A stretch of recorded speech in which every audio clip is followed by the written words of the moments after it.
శక్తిపీఠాల ఆవిర్భావన కథ. పురాణాల ప్రకారం దక్షయజ్ఞంలో సతీదేవి తన ప్రాణాలను విడిచిన తరువాత శివుడు ఆమె శరీరాన్ని భుజాన వేసుకుని తాండవం చేశాడు. ఆ తాండవంలో సృష్టి నాశనం అవుతుందని భయపడి విష్ణుమూర్తి తన సుదర్శన చక్రంతో సతీదేవి శరీరాన్ని 18 భాగాలుగా విభజించాడు. ఆ భాగాలు భూమిపై పడిన ప్రతి చోటు శక్తిపీఠాలుగా ఏర్పడ్డాయి. మన భారతదేశంలో అమ్మవారి శక్తి అత్యంత ఘనంగా వెలిసిన పవిత్ర స్థలాలు అష్టదిశ శక్తి పీఠాలు. ఈ పీఠాలన్నీ అమ్మవారి శరీర భాగాలే, అందుకే ఇవి అంత పవిత్రమైనవి.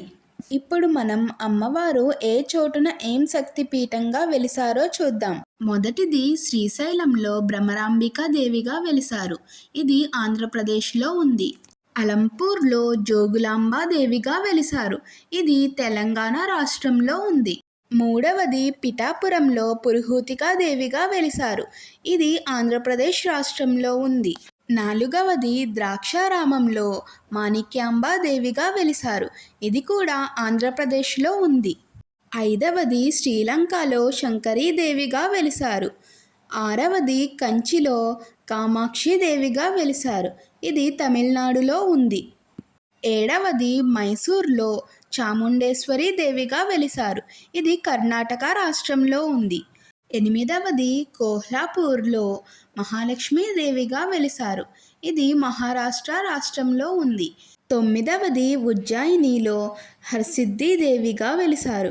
ఇది మధ్యప్రదేశ్లో ఉంది. పదవది కాశీలో విశాలాక్షి దేవిగా వెలిసారు. ఇది ఉత్తరప్రదేశ్లో ఉంది. 11వది మాధవేశ్వరి దేవిగా వెలిసారు. ఇది ఉత్తరప్రదేశ్లో ఉంది.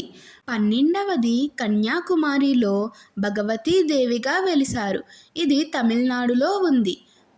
13వది మంగళగౌరి శక్తిపీఠం. ఇది బీహార్లో ఉంది. 14వది కాళికాదేవి అవతారం. ఇది పశ్చిమ బెంగాల్లో ఉంది. 15వది కామాఖ్యాదేవి అవతారం. ఇది అస్సాంలో ఉంది.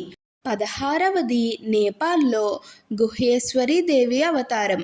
17వది జుగాద్యాదేవి అవతారం. ఇది పశ్చిమ బెంగాల్లో ఉంది.